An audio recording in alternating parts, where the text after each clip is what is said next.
प्रिय श्रोताओं, आप सभी को जय मसीह की। आशा करता हूं कि आप सभी अच्छे होंगे। मैं आज आपके साथ मन के विषय में बातचीत करने जो यूहन्ना और यीशु मसीह भी जिसके विषय में बात करते हैं। अगर हम देखें मत्ती उसका 3 अध्याय 2 पद में, मन फिराओ क्योंकि स्वर्ग का राज्य निकट आ गया है।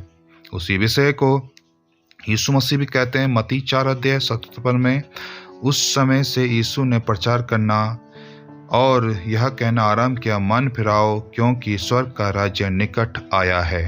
प्रिय श्रोताओं, यहाँ पर हम दोनों जगह देखते हैं, यूहन्ना भी और यीशु मसीह भी मन फिराने के विषय में बात कर रहे हैं कि मन फिरा लो, और दूसरी बात है कि परमेश्वर का राज्य निकट आया है।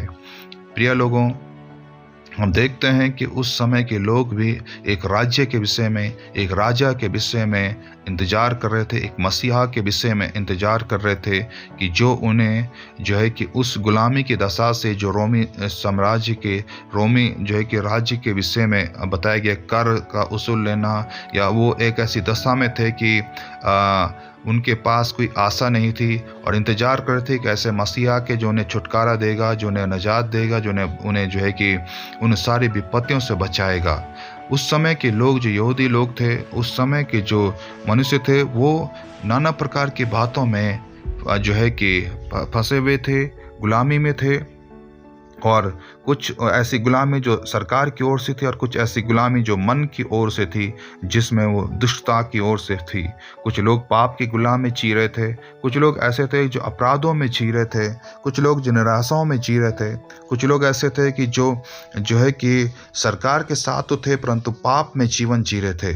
कुछ ऐसे थे जो है कि सरकार को बदलने का या ऐसे इंतजार थे कि कोई ऐसी सरकार है जिससे हम जो है कि नजात पाएं ऐसी विपत्तियों से।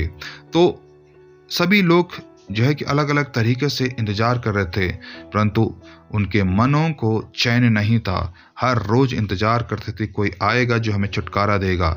प्रभु यीशु मसीह उनके साथ आते हैं, उनके बीच में आते हैं और कहते हैं कि मन फिराओ क्योंकि परमेश्वर का राज्य जो है तुम्हारे निकट आया है। निकट का मतलब है जो दूर था, जो तुमसे दूर था, जो स्वर्ग का राज्य तुमसे दूर था, जो परमेश्वर का राज्य, जो स्वर्ग का राज्य दूर था, वो तुम्हारे निकट है, तुम्हारे पास है।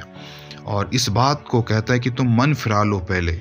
हमें भी इस समय ऐसे समय में जी रहे हैं जहाँ पे हो सकता है हम बहुत सी चीज़ों से परेशान हों, हम हताशा में जी रहे हों, हम सरकार के गलत जो है कि निर्णय हमको लग रहे हों कि महंगाई बहुत हो रही है, हमारे हाथों से जो है कि जीवन निकलता जा रहा है, हम कैसे जो है कि अपने जीवन को चलाएंगे, अपने परिवार को चलाएंगे। हो सकता है कि हम बहुत से ऐसे पापों में भी लिप्त हों, परिवार में ऐसे जो है कि चिंताएं हों, झगड़े हों, लड़ाइयाँ हों, पति पत्नी के रिश्ते अच्छे ना हो रहे हों, परिवार में ऐसे रिश्ते हैं जहाँ जो है कि शांति ना हो। प्रभु यीशु मसीह एक चीज़ कहते हैं आज भी, उस समय के लोगों को भी कहते थे, आज के लिए भी कह रहे हैं कि मन फिराओ, परमेश्वर के राज्य तुम्हारे निकट है। मेरे प्रियों, परमेश्वर का राज्य निकट आया है हमारे बीच में। हमें मन फिराने की ज़रूरत है। अगर आप आज भी गुलामी में जी रहे हैं, पाप की गुलामी में जी रहे हैं, अपने मन की गुलामी में जी रहे हैं, मन के उन बातों में जी रहे हैं जो आपको हमेशा निराशा की ओर लेके जाता है, तो मन फिराने की ज़रूरत है। आप किसी आदत के गुलाम में जी रहे हैं, उस आदत से छूटने के लिए प्रभु कहता है मन फिराओ, मेरे पास आओ, मैं तुम्हें परमेश्वर के राज्य में लेके चलूँगा। उस राज्य में जहाँ आनंद है, जहाँ खुशी है, जहाँ जो है कि धीरज है, जहाँ पे जो है कि कोई चिंता नहीं है। प्रभु कहता आज भी मैं तुम्हें उस सुख, वो चैन, वो आनंद देने के लिए तैयार हूँ। प्रिय लोगों, क्या आप आज ऐसे हैं, चाहे विश्वासी हों या विश्वासी ना हों?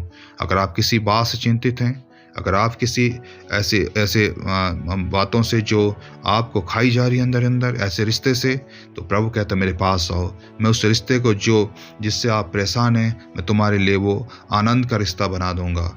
हमें आज प्रभु के हाथों में अपने आप को देने की जरूरत है। मन फिरानी उन बातों से, आपका मन अगर उन लालच में पड़ा, उस लालच से, अगर आपका मन किसी पाप में पड़ा, उस पाप से अगर आपके मन किसी ऐसी वस्तु के पीछे लगा, उस वस्तु से आपको या आप किसी चिंता में उस चिंता से मन फिराने की ज़रूरत है।